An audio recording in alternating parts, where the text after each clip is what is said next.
Perda de carga. Por que é importante conhecer essa perda de carga? Para poder projetar todo tipo de tuberia, temos que aprender esse termo de perda de carga, de como que funciona, como que ele age, para podermos termos ciência e podermos projetar as nossas redes de água, rede de bombeamento. Por exemplo, uma bomba, ela tem que puxar água, só que para que não entre impureza, tem aí um cribo. Tá? Um cribo é uma espécie de peneira no final do tubo. Essa peneira no final do tubo, essa cria uma perda de carga. Depois passa por um tubo. Esse tubo também produz uma perda de carga. Aí passa por um joelho, passa por diversas peças, passa pelo mesmo rotor. Tudo isso tem perda de carga. Então, tudo, absolutamente tudo, cria uma perda de carga. A analogia que encontrei para poder ver isso seria, imaginem assoprar uma mangueira de 1 metro de tamanho. Agora imaginem assoprar uma mangueira de 20 metros de tamanho. Agora imaginem assoprar a mesma mangueira de 20 metros, só que tem um monte de cotovelo a 90 graus. Você pega a mangueira de 20 e gira, e gira, e gira, e gira, e gira, e gira. Assim faz cotovelos de 90 graus, diminuindo a área. Então, em cada um desses, você vai ter que assoprar mais, né? Vai precisar de mais força, porque não vai conseguir jogar a quantidade de ar necessário para o outro lado da mangueira. Porque quando assopra, as paredes da mangueira, eles produzem uma resistência. Essa resistência está evitando que você jogue muita quantidade de água. A tua boca seria a pressão ou a mesma bomba, né? O rotor da bomba que está tentando jogar a água para cima. É o que... E o que estaria resistindo? Os 20 metros de mangueira, ele estaria resistindo, não deixa passar tanta água quanto 1 metro de mangueira ou quanto estiver sem mangueira. Quando está sem mangueira, joga um monte de água. Agora uma mangueira bem grandona, já diminui a quantidade de água. Por isso que, não sei se já usaram muito mangueira, quando você abre a água, ela é bem forte. Se você tem uma mangueira bem comprida, quando sai lá, já sai meio cristalino. Sai lá no regime laminar, até no regime laminar. Ou talvez transição. Bom, então essas perdas de carga servem para projetar uma bomba. Por exemplo, uma bomba para você projetar para um prédio de 3 andares. Ela não tem que subir só 3 andares. Além dos 3 andares, tem todas essas perdas que tem que subir. Além de todas essas perdas de carga distribuídas, as perdas de carga localizadas, que seriam os cotovelos, todas as peças, porque as peças produzem uma perda de carga maior ainda, esses cotovelos, qualquer uma pecinha que você colocar, um T, tudo produz uma perda de carga extra. Além disso, quando você projeta as bombas funcionam com uma eficiência de 70%. Então aí na parte elétrica também tem que ver essa eficiência e escolher um outro tipo de bomba. Tá? Então, para poder ver todos esses, entender como que funcionam assim as coisas, então temos que ver essa perda de carga, que seria a diminuição. A diminuição de altura, de força com que você jogaria vazal de um ponto para outro. Mas cabe ressaltar, perda de carga só existe se tem movimentação de água. Tá?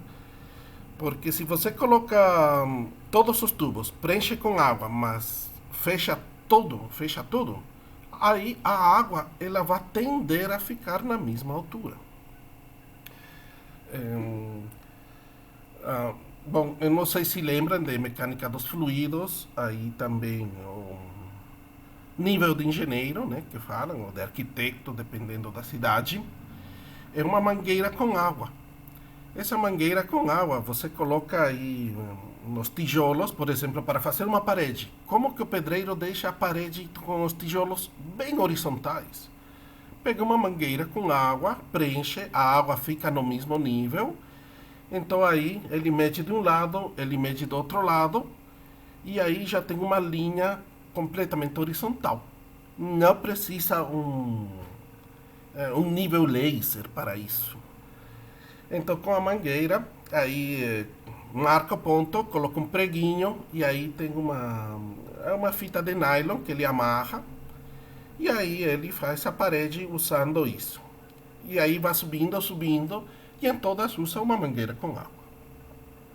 Aqui na esquina da minha casa começaram a fazer uma escada, né? E começaram a fazer a escada da parte de cima e começaram a fazer na parte de embaixo. O que aconteceu? No meio, não se acharam. Tinha uma escada que era o dobro do tamanho e eram uns degraus bem grandes. E entregaram assim. Nossa, foi um mico tremendo, porque foi para a gente aí. Em lugar de consertar, estava atrapalhando, porque você tinha que dar um pulo enorme para poder fazer isso. Aí tiveram que refazer em cima, diminuindo um pequeno pedacinho por vez. E aí meio que acertaram, só que todas as escadas ficaram de diferente tamanho. Que poderiam ter feito? Uma mangueira com água. Então na parte superior da escada eles colocavam uma marca e na parte inferior da escada eles colocavam a mesma marca, porque sabiam que era a mesma altura. Então já tinham a altura do desnível. Aí, com essa altura do desnível, falava: bom, eu quero uma como chama? Pegada, contrapiso, bom, a altura de cada degrau, que seja, não sei, para que seja totalmente oficial, tem que seguir uma fórmula, né? Tem uma fórmula para fazer escadas. Isso eu tenho lá no vídeo a laje dos escadas, mas era um escadão grandão. Então a altura podia ser uns 20 centímetros. Então, toda essa altura total, podiam dividir cada 20 centímetros, eles faziam uma marca e já sabiam a que altura ficava cada degrau e iam ter um escadão muito bonito. Então, viajei um pouco, tá? Desculpem. Então, perda de carga. O conceito é o termo genérico designativo do consumo de energia desprendido de um fluido para vencer as resistências do escoamento. Essa energia se perde sob a forma de calor. Bom, a água, como ela fica escoando e a um certo grau, é um calor bem pequenininho e ele vai embora. Para exemplificar, seria necessário 100 metros de tubo para aumentar a temperatura 0,234. Ou seja, praticamente nada, e isso se dissipa no meio ambiente. Mas os tubos estão lá no chão, e o chão é um pouco mais frio também. Então, não sei se vocês tocam as paredes quando você toca a parede do teu prédio, está fazendo calor e a parede está mais gelada. Então aí o chão, os elementos, a água absorve a energia do sol e absorve muito rápido, mas também quando perde energia, ela perde muito rápido. Para tomar banho, quando eu era criança, se colocava num balde bem amplo, aí ficava no sol, e aí, como ele pegava energia, aí tomava banho com água quente. Agora, os prédios, eles também absorvem energia. Os outros elementos, como madeira, cimento, absorvem energia, só que absorvem mais devagar. Então, meu prédio aqui ele está bem de face no sol. Então, quando faz sol, ele absorve toda a energia. No dia seguinte, que faz frio, o prédio continua quentinho, porque absorveu energia do dia anterior. Aqui, e, bom, também... então, os elementos, eles absorvem energia do sol e também perdem essa energia a uma certa velocidade. Então, essa perda de energia que virou calor e que está soterrada, praticamente se perde aí. Não vai afetar a nada nem a ninguém. Bom, classificação. Na prática, os tubos não são constituídos apenas por tubos retilíneos e de mesmo diâmetro. Há também peças como curva, joelho, cotovelo, registro, válvula, reduções, ampliações. Bom, ampliações em teoria tem, mas praticamente quase nunca não recomenda-se você fazer uma ampliação. Ou seja, quando você faz os tubos, sempre vai de maior a menor, maior a menor, maior a menor. Porque quando você ganha área, pela fórmula de continuidade, né? Você ganha área, a velocidade diminui. Só que essa velocidade também tem um problema com a pressão. Velocidade e pressão, eles estão juntos. E então fica perdendo pressão. Maior velocidade, menos pressão. Menor velocidade, maior pressão. Essa é a fórmula de Bernoulli, que talvez devem lembrar de mecânica dos fluidos. Então, não coloquem ampliações, nunca. Exceto tem uma que seriam nas bombas. Ou seja, você tem um rotor de um certo diâmetro. E se quer diminuir as perdas de carga, após ter o rotor, esse diâmetro sai e ele tem que crescer. Então a única parte que é recomendado, que é usado ampliação, seria após os rotores das bombas. Porque o rotor já vem padronizado e o tamanho dos teus tubos, bom, também vem de diversos diâmetros. Tá? Então essa ampliação praticamente não usem. Tá? Não recomendo usar. Fica muito ruim aí você ficar ampliando, reduzindo. Fica ruim o funcionamento. Ou seja, não é que é proibido, não é que vai estourar, não é que o mundo vai cair, tá? Mas fica feio, fica ruim o funcionamento. Tá? Bom, então, classificação. As perdas de carga, chama contínua ou distribuída, seria essa perda por atrito nas paredes. Ele é ocasionado pela resistência oferecida ao escoamento do fluido ao longo da tubulação. A experiência demonstra que ela é diretamente proporcional ao comprimento da tubulação de diâmetro constante. Ou seja, se eu tenho uma perda em 1 centímetro por 100 metros, em 1000 metros eu vou ter 10 centímetros. Ou seja, é uma perda linear. Se eu tiver 10.000, aí já vai ser 10 por 100.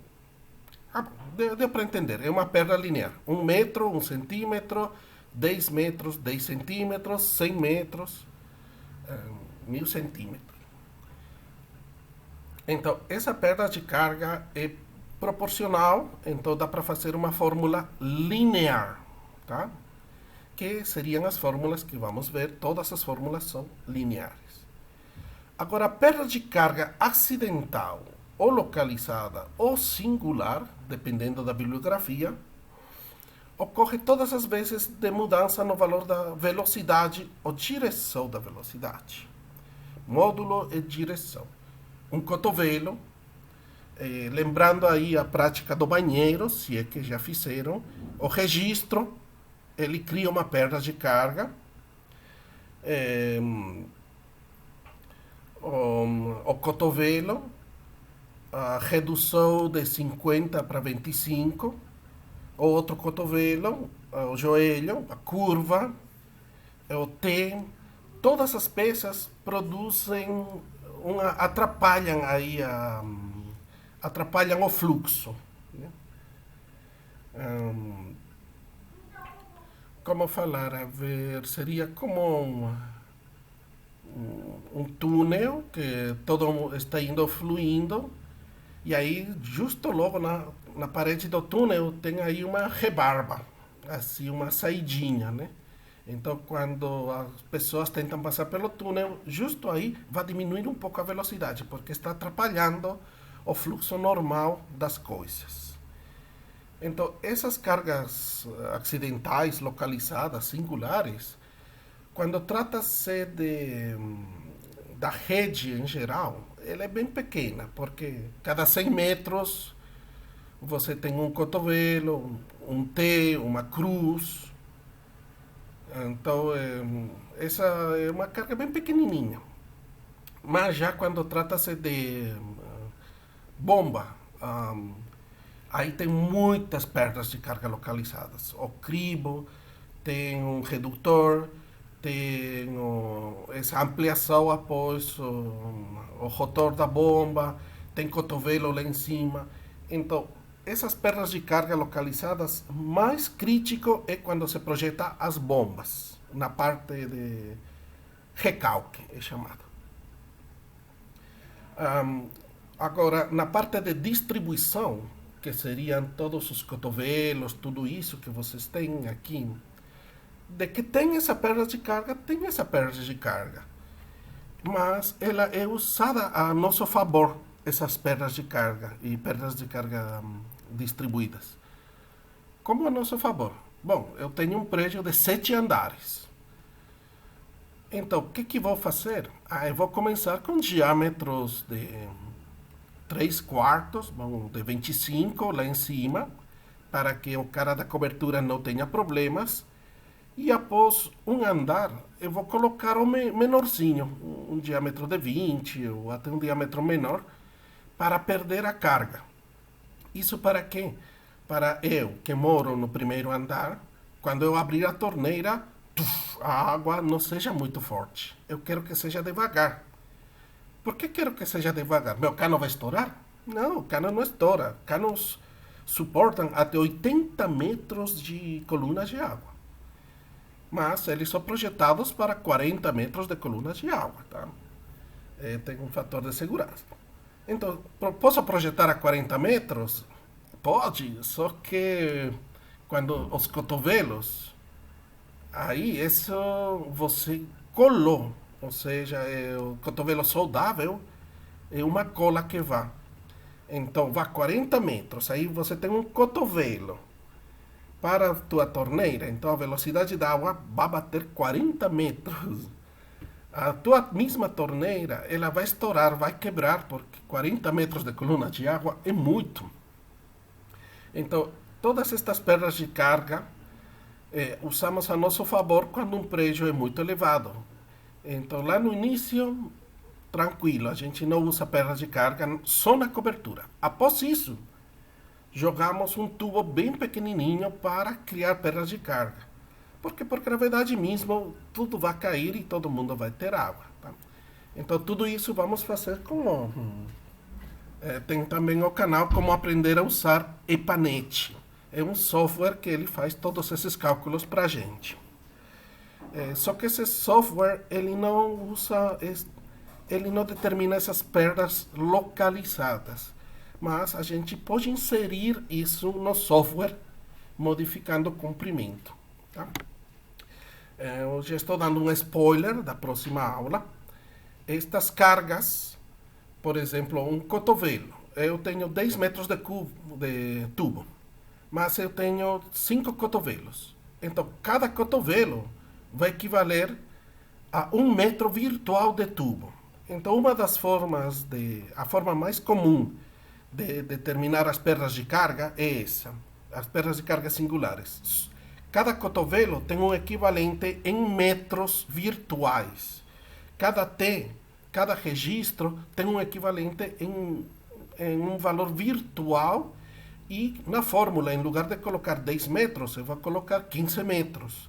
E aí vai me dar essas perdas de carga localizadas. Perdas de carga total vai ser as perdas de carga do tubo, mas as perdas de carga, essas perdas de carga das singularidades, ou seja, de todas essas peças que tenho aqui. Em tubulações longas, seu valor é frequentemente desprezado na prática. Não, não, não, não, não. Isso é parte do texto que eu tirei, tá? Mas não é desprezado na prática. Em projetos rurais, que eu já fiz, que tem que ir muito e com muita declividade, aí não pode desprezar. Então, esta parte do texto, acho até que vou tirar, tá? Então, as bibliografias também tem que ficar de olho nessas bibliografias. A perda de carga acidental. Sim, desculpa. É o mesmo que eu tinha falado. As acidentais, né? Ou seja, quando é muito metro de tubo e poucas. Quando é uma distribuição, por exemplo, na rua, né? Tem 100 metros, uma cruz 100 metros, um T. Então, aí quando é tubo muito grande, comprido, 50 metros, uma curva, na prática é deprezado, sim. Desculpem, aí não tinha lido que era acidental, tá? Então, bem, perda de carga contínua em conduto de seção constante, regime permanente e uniforme e escoamento incompressível. Bom, regime permanente, que significa que você está jogando a mesma quantidade de água. Mas vai ter horas do dia que vai ter menor quantidade de água? Sim vai ter, né? Mas a gente pensa de que é permanente, ou seja, que não varia ao longo do tempo. Esse regime é permanente, ou seja, que estou jogando a mesma quantidade de água. E na prática é quase isso. A altura lá do reservatório pode subir, pode descer, mas subirá 1 metro. Então podemos falar de que é permanente, tá? Uniforme também, a mesma quantidade de água e escoamento incompressível. A água, se você pega uma seringa, tampa de um lado e aperta, você consegue comprimir o ar. Tem compressores de ar, aí eles comprimem num bujão, ou mesmo gás você comprime num bujão. Então, gás você pode comprimir, mas a água você não pode comprimir. Pega uma seringa com água e aperta com toda a força, não vai conseguir. Não consegue comprimir a água, por mais que seja bem forte. Bom, existem muitas fórmulas para o cálculo de perdas de carga contínua. Nesse curso serão abordadas. Bom, fórmula racional, vamos ver. Fórmula de Hassen-Williams, aqui tem um erro. Fórmula de Flamand, Fireway-Plessial, Darcy-Weyward. Bom, vamos ver só as principais, tá? Esta é da bibliografia que eu peguei, mas na prática ela é mais usada a Hassen-Williams. Por quê? Porque é fácil. A Universal é complicada. E a Fireway-Plessial ela é da norma. Então, por que não usamos na norma? Bom, no vídeo da aula prática, eu desenvolvo e a fórmula da norma está modificada e tem um erro de compatibilização nas unidades. As unidades, em lugar de dar perdas de carga em metros, ela está dando em kilonewton por metro, em Pascal, em quilopascal é dada. Aí as unidades também em Vasalda em litro por segundo. Eu fiz todo um cálculo completo, mas tem um pequeno errinho. Na fórmula Fireway-Plessial versus a da norma. E a da norma é mais complicada.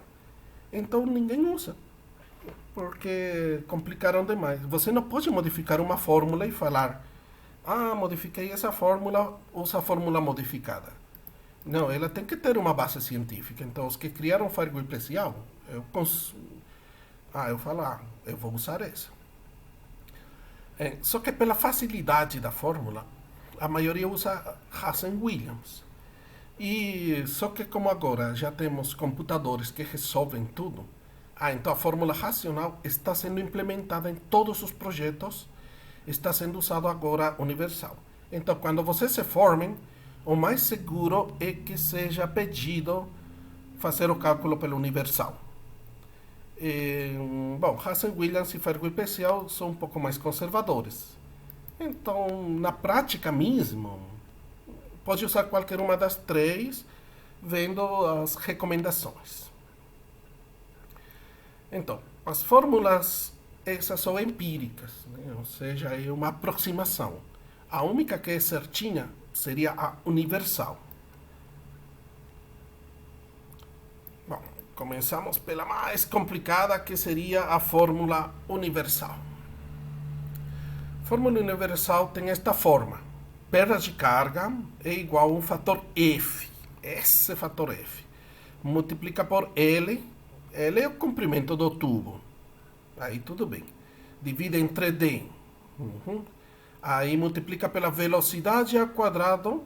Bom, se eu tenho a vazão, geralmente em todos os projetos você tem a vazão como dado. Consigo a velocidade. Divide entre 2G. Então já tenho esses valores. L sobre D, V quadrado sobre... Então eu posso determinar a perda de carga. Por que é importante essa perda de carga? Bom, imaginem o reservatório da sua casa e seu chuveiro. Então o reservatório da sua casa está a uma certa altura. Então os tubos que levam até seu chuveiro, eles estão produzindo uma perda de carga. E seu chuveiro funciona com 1,5 metros de altura a 2 metros de altura, dependendo do chuveiro. Então, se a altura do teu reservatório não está muito alto, mas está, por exemplo, a 1,5 metro também de altura. Só que quando você liga a água, no início pode funcionar bem, mas como começa o escoamento, o tubo é pequeno e tem muita perda de carga, aí teu chuveiro não vai aquecer porque a quantidade de água vai ser pequena. Então, no início, quando toda a água fica no mesmo nível, aí funciona teu chuveiro. Mas quando você abre, aí ele perde a carga porque tem movimentação, já não consegue mandar tanta água e aí teu chuveiro para de funcionar. Então, é por isso que calculamos tudo isso. Num reservatório que está lá no morro. Para chegar à casa X, casa Y. Aí tem que chegar com uns 15 metros de coluna de água. Porque, para que a casa tenha água, 2 andares, para que tenha água, tem que chegar com uns 15 metros mais ou menos. De 8 a 15 metros, aí dependendo, né, da norma que você está usando. Então, o cálculo da perda de carga é para isso. É para ver se os teus elementos, especialmente o chuveiro, vai funcionar, né? E para ver se vai chegar com muita pressão na casa para que depois chegue no teu chuveiro. Então, esta perda de carga, ela vai ser um fator de atrito vezes L de V quadrado sobre 2G. Bom, a fórmula universal pode ser escrita também assim. Se eu pego o L e eu desço, eu vou pegar a fórmula aqui em cima. Se eu pego este L de aqui e desce para cá, aí ele vira J. Esse J é uma perda de carga por metro. É uma forma de economizar letras. Eu acho que confunde um pouco, mas quando olhem esse J, significa que é a perda de carga unitária, ou seja, a perda de carga por metro. Se eu perdi carga, uma certa carga em 10 metros, então divido isso e eu vou ter uma perda de carga unitária. Esse daqui, onde está o mouse, após o F, é um 1, tá? Não é um L minúsculo, é 1, porque o L foi lá para baixo. J tem uma perda de carga L por L, Ou seja, por metro, parece uma dimensional, mas eu prefiro falar de que é metro por sobre metro. Então, por exemplo, é, para o valor da perda de carga unitária J igual a 0,0052 metro sobre metro, significa que um metro de tubulação ocorreu uma perda de carga de 0,0052 metros. A perda de carga unitária pode ser definida como a tangente do ângulo de inclinação da linha piezométrica quando a tubulação for horizontal e de seção constante. Então, se num tubo eu colocar aqui dois tubinhos e a água estiver fluindo da direita para a esquerda, a altura de água vai chegar até uma certa altura. Imaginem deste lado aqui o reservatório, a altura de água vai estar aqui em cima. Então, vai percorrer uma certa distância a água, e aí, como vai ter uma perda de carga, a altura que consiga chegar isso é bem menorzinho. Aí ele percorre um outro tanto. Então, nesse outro tanto, como aqui tem esse atrito, aqui a força da água ela só vai chegar até aqui. A quantidade de água que está passando é a mesma, só que vai diminuindo a força, tá? Diminui a força, mas a quantidade é constante. E aqui, se o tubo está aberto, aqui essa linha vai continuar reto, e essa altura de água, essa altura de tubinho aqui na saída, se for 1,5 metro, aí tranquilamente dá para meu chuveiro. Se aqui na saída eu tenho ainda 1,5 metro que poderia subir a pressão de água, é que funciona meu chuveiro. Então essa seria a altura. Aqui quando chega na minha casa tem que chegar uns 15 metros mais ou menos. Quando se projeta tem que chegar uns 8 metros, 8 a 15 metros aqui. Então esse seria um negócio para ver a perda de carga.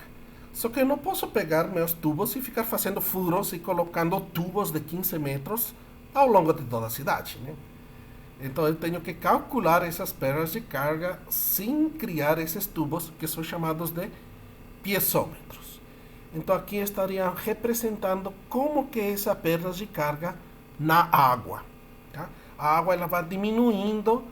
Por quê? Porque aqui precisa de mais força para vir daqui para cá. Então, a água ela está escoando daqui para cá, mas a força da água só consegue subir a água até aqui. Aqui a força vai conseguir subir um pouco menos, porque aqui tem essa força, ou seja, a força daqui mais essa força daqui de atrito seria um equivalente a essa perda de carga que está aí.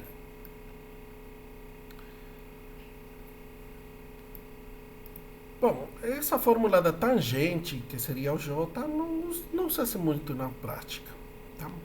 Só saber que J é a perda de carga dividido entre L. Bom, a maior dificuldade da universal é ver como que funciona esse F. Bom, vamos no F. Bom, aqui antes do F fala uma parte das resistências das paredes internas do conduto ao escoamento. Isso já vimos um pouco na parte do Reynolds, né? Então, para um melhor entendimento da determinação do valor de fator de atrito F, é imprescindível o estudo de resistência das paredes internas, ou seja, o Reynolds. É uma outra forma de ver cientificamente o Reynolds. Quando o Reynolds é menor do que 2000, ele é laminar, maior do que 4000, turbulento. Então, cria-se uma película protetora, como se fosse um verniz.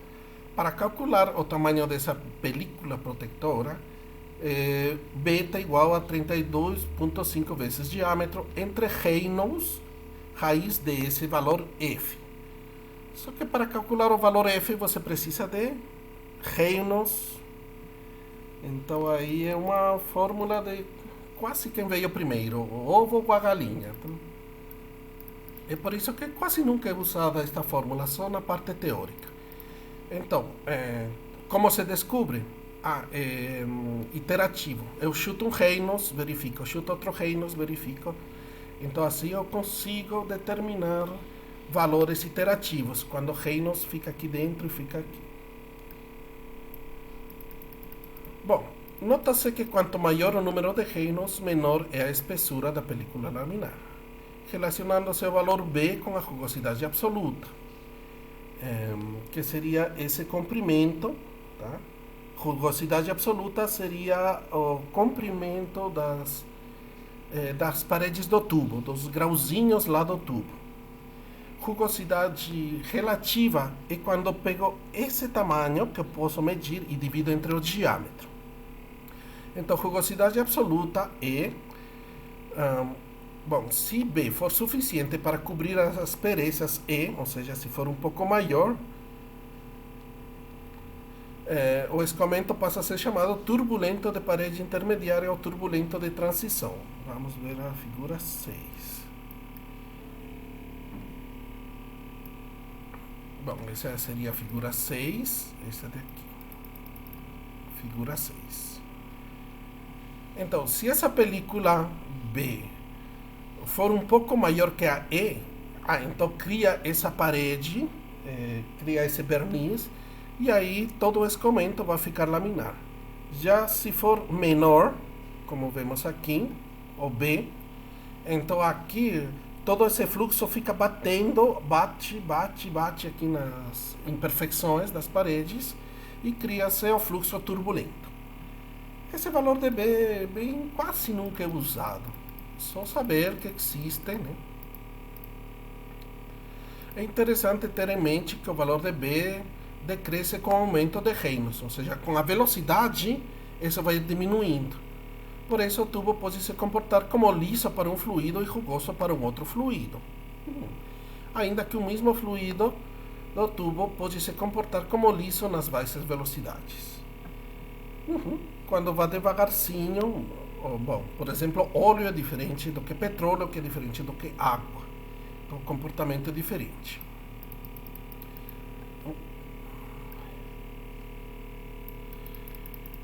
Agora,